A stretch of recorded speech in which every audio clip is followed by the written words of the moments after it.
இந்த காணொலியில் ஞானம் பெறுவது எப்படின்னு கேட்குறாங்க. ஞானத்தை பெறுவது இங்கே எப்படி?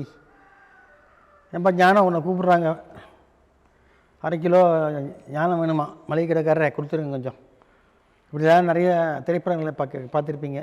ஒரு சிரிப்பாக ஜோக்காக நம்ம பார்த்துருப்போம். ஆனால் அதல்ல, அந்த பேசுகிறத கேட்குறதே ஒரு ஞானம்தான். இப்போது ஞானம் என்றால் என்ன? விஞ்ஞானம், அஞ்ஞானம், மெய்ஞானம், ஞானம், ஞானம், ஆங்கிலத்தில் என்லைட்மெண்ட்னு சொல்லுவாங்க. அது எப்படி நம்ம பெறுறது? எப்படி அதை நம்ம கொண்டு வருது நமக்கு வாழ்க்கையில்? எல்லாருக்கும் ஞானம் இருக்கா? கிலோ என்ன விலைன்னு கேட்டுறாதீங்க, அதுக்கெல்லாம் வெயிட் கிடையாதுங்க.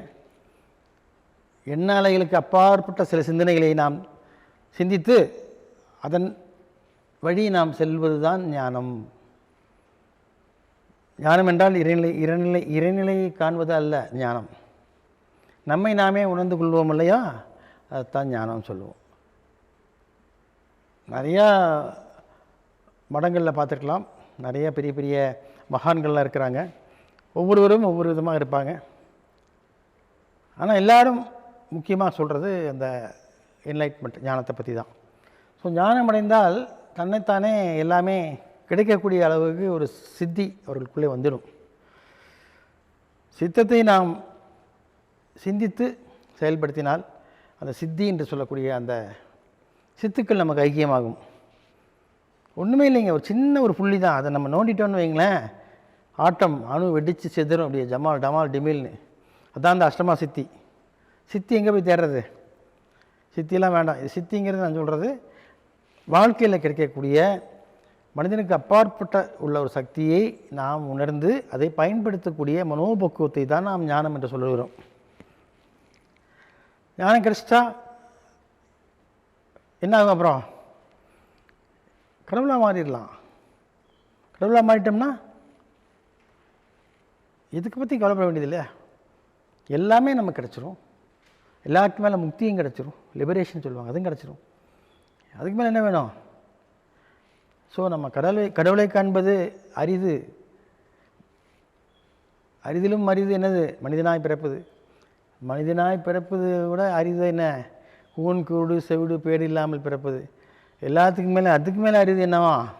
அவன் ஞானமடைதல். அப்படின்னு என்ன? அவன் கடவுளாகவே மாற வேண்டும். அவனுக்குள்ளே இருக்கக்கூடிய மனசை அவனே பார்த்து கொள்ள வேண்டும். நான் யாருன்னு கேள்வி கேட்க சொன்னார் இல்லையா ரமணர், அதே தான். அப்போ நம்ம அதை உள்ளுக்குள்ளே அந்தராத்மா, உள்ளே இருக்கக்கூடிய ஆத்மாவை நாம் தேடி சென்றோமானால் நாம் ஞானத்தை அடையலாம். வெளியே தேடுறதுக்கே 1000 பிரச்சனையாக இருக்குங்க சாமி.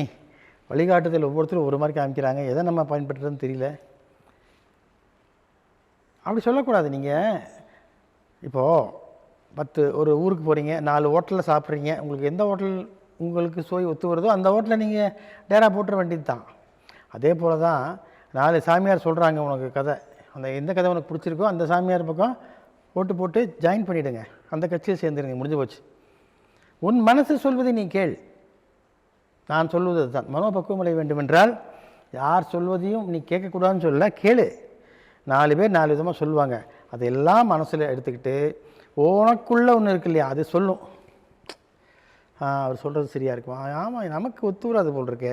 ஏன்னா அவர் டெய்லி வர சொல்கிறாரு, 3 வேளை சாமி கும்பிட சொல்கிறாரு, 3 வேளை குளிக்க சொல்கிறாரா, அதெல்லாம் நமக்கு ஒத்து வராதுப்பா. நான் ஒரு வேளை தான் குளிப்பேன், ஒரு வேளை தான் சாமி கும்பிடுவேன். அப்போ நீ என்ன பண்ணுற? சாமியார் நம்பர் 1 அப்படி அவர் தான் சொல்லுவார், நீ ஒரு வேளை குளித்தா போதும், ஒரு நேரம் சாமி கும்பிட்டா போதும். அப்போ அந்த சாமியார்கிட்ட போய் ஐக்கியமாயிரு. அதுதான் உனக்கு கிடைக்கக்கூடிய ஞானம். ஞானத்தை அடைவதற்கு பல வழிகள் இருக்கின்றன. ஏன்னா ஒவ்வொருத்தருடைய மனோபக்குவமும் மாறும் அல்லவா. இப்போ 5 வரல ஒன்றா இருக்க போகிறதில்ல. கண்டிப்பாக ஒன்றா இருந்தால் ஒரு வேலையும் செய்ய முடியாது. எல்லாருமே ஜெயிச்சிட்டாங்கன்னு வைங்க வாழ்க்கையில். எல்லாமே வின்னர் ஆகிட்டான். ரன்னர்னுக்கு ஒரு போஸ்டிங்க்கு ஆள் இருக்க மாட்டாங்க தானே. பகலாகவே இருந்துட்டால் அப்புறம் இரவு வராமல் போயிடுமே. இரவு இருந்துட்டால் பகல் வராமல் போயிடும்ல. மேடு பள்ளம் உள்ளதான வாழ்க்கை. அதனால் ஒவ்வொரு மனிதனுக்கும் அவனுடைய மனோபக்குவம் மாறும். இப்போது ஒரே வயத்தில் ஒரு 2 குழந்தை பிறக்குது. 2 குழந்தையும் ஒட்டி தான் பிறக்குது, அதை கட் பண்ணி எடுக்கிறாங்க. ஆனால் அவங்க எண்ணங்கள் செயல்கள் எல்லாமே மாறுதில்லை, மாறுதா இல்லைங்களா? அப்போ என்ன, இறைவன் படைக்கக்கூடிய அந்த படைப்பில் எவ்வளோ அதிசயங்கள் இருக்குன்னு கொஞ்சம் நெஞ்சம் கிடையாது. அவனுடைய லேபரேட்டரி பெரிய லேபரேட்டரி, சாதாரண லேப் இல்லை அது. சரிங்களா? அப்போது அந்த ஞானம் அடைவதுக்குன்னா வேறு ஒன்றுமே இல்லைங்க, நம்ம புத்தி தெளிகிறது தான். அந்த புத்தி தெளிகிறதுக்கு என்ன பண்ணுறதுன்னு கேள்வி அடுத்த கேள்வி வருது. புத்தி தெளிவதற்கு பேர் தான் ஞானம், வேறு ஒன்றும் கிடையாது. அது பேர் பெருசாக ஞானம் ஞானி என்று கொடுத்துருக்குறாங்க. சரியா? நானா நானிங்கிற மாதிரி ஞானம் ஞானி. ஸோ ஞானியாக வேண்டும் என்றால் நாம் ஞானம் அடைய வேண்டும். ஞானம் அடைவதற்கு என்ன செய்யணும்? திரும்ப திரும்ப அங்கே தான் வர்றேன். உலகம் உருண்டையாக தான் இருக்குது. சொருக்கடிகாரம் ஒரு முள்ளை இன்னொரு முள் சேர்ந்து மாறி மாறி சுற்றி அதே தான் சுற்றி வர முடியாது, தாண்டி போக முடியாது. ஏன்னா அதோடைய விதி எப்படி? சொருக்கடிகாரத்தில் சின்ன முள் பெரிய முள்ளை சுற்றுவதை போல் நாம் நமது மனதை சுற்றி சுற்றி தேட வேண்டும். எங்கே தேடணும்? வெளியே இல்லை, உள்ளுக்குள்ளே தேடணும். இப்போ உள்ளுக்குள்ளே போய் தேடினீங்கன்னா என்ன கிடைக்கும்? என்ன இருக்கும்? ஹார்ட் இருக்கும், இதயம் இருக்கும், நுரையீரல் இருக்கும், இதெல்லாமே இருக்கும், ரத்தம் இருக்கும், சதை இருக்கும், என்னமா இருக்கும். அதையும் தாண்டி உள்ளே போகணும்.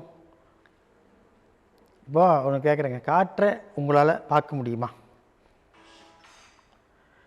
சப்தத்தை உணர முடியுமா? உணர முடியும். காட்சிகளை பார்க்க முடியுமா? பார்க்குறோம், அதையும் நம்ம ஃபீல் பண்ணுறோம். காற்றை மட்டும் ஏன் உணர முடியல? அதுதானே எல்லாமே, அதுதானே இறைநிலை. இறைநிலை அவ்வளோ சீக்கிரம் உணர முடியுமா? அப்போ அந்த அதுக்கு உணர்றதுக்கு ஒரு காலம் வரும். இப்போவும் நல்லா சொல்கிறேன், கேட்டுக்குங்க. எல்லாத்துக்கும் ஒரு காலம் நேரங்கள் இருக்கிறது, எல்லோருக்கும். எனக்கும் சொல்கிறேன், உங்களுக்கும் செய்கிறேன். இதே பொன் பரமேஸ்வரன் ஒரு 30 வருஷத்துக்கு முன்னாடி இதை பற்றி ஒன்றுமே தெரியாது, ஜாலி மேனாக இருந்தேன், இப்போ ஜோலி மேனாக இருக்கேன்.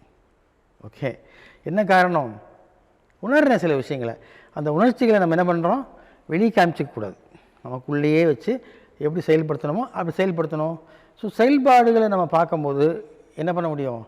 நம்ம திருத்திக் கொள்ள முடியும், நாமே சரி பண்ணிக்கலாம். எதை? நம்மளுடைய செயல்களை, நம்ம எண்ண அலைகளை, நமக்குள்ளே இருக்கக்கூடிய உணர்ச்சிகளை. இதெல்லாம் நம்ம சரி பண்ணலன்னா ஆடு மாடுக்கும் நமக்கு என்ன வித்தியாசம்? எல்லாம் ஒன்று தான். மனுஷனுக்கு இத்தனை அறிவை படைச்சி இவ்வளோ எல்லாத்தையும் கொடுத்து நல்லபடி வளர்க்குறாங்க.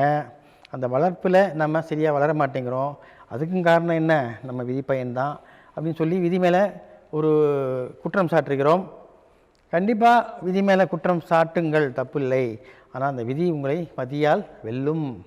அதுக்கும் ஒரு காலம் வரும்.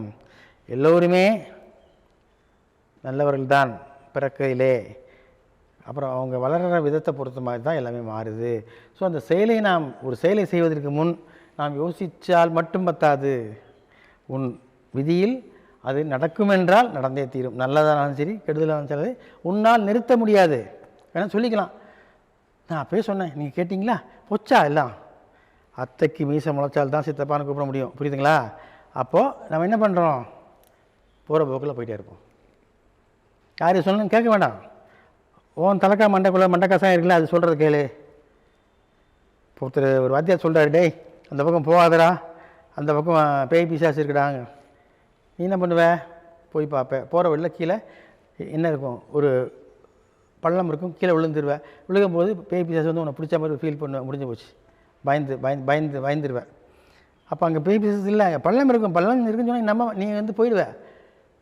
பேய் பிசாசுனா அதாவது தெரியாத ஒன்று உனக்கு சொல்லி பயமுறுத்துவது. பயமுறுத்தினால்தானே நம்மெல்லாம் பயப்படுறோம். அதுதான் அவங்க சொல்கிறாங்க. அப்போ ஞானம் பெறத்துக்கு என்ன பண்ணணும்? யோசிக்கவே கூடாது. உனக்குள்ளே வரக்கூடிய எண்ண அலைகளை நீ கட்டுப்படுத்தவும் கூடாது, விட்டுறணும் ஃப்ரீயா. அதுவாக உன்னை என்ன பண்ணும்? கட்டுப்படுத்தும். பஞ்சபூதத்தை உன்னால் கட்டுப்படுத்த இயலுமா? இது ஒரு டாப்பிக்கில் பேசுகிறேன் இன்னொரு நாளைக்கு. கண்டிப்பாக கட்டுப்படுத்த முடியாது. கட்டுப்படுத்தணும் அப்படின்னு பஞ்சபூதமே உங்கள்கிட்ட அடிமையாக வேண்டும், அடிமைப்படுத்த வேண்டும். அந்த மாதிரி என்ன பண்ணணும்? அன்பாக நடந்து கொள்ளணும். எதுக்கிட்ட? நிலம், நீர், நெருப்பு, காற்று, ஆகாசம் சொல்லக்கூடிய பஞ்சபூதம் இருக்கு இல்லையா, அதுக்கிட்ட நீ அன்பாக இருந்தேன்னா அந்த பஞ்சபூதம்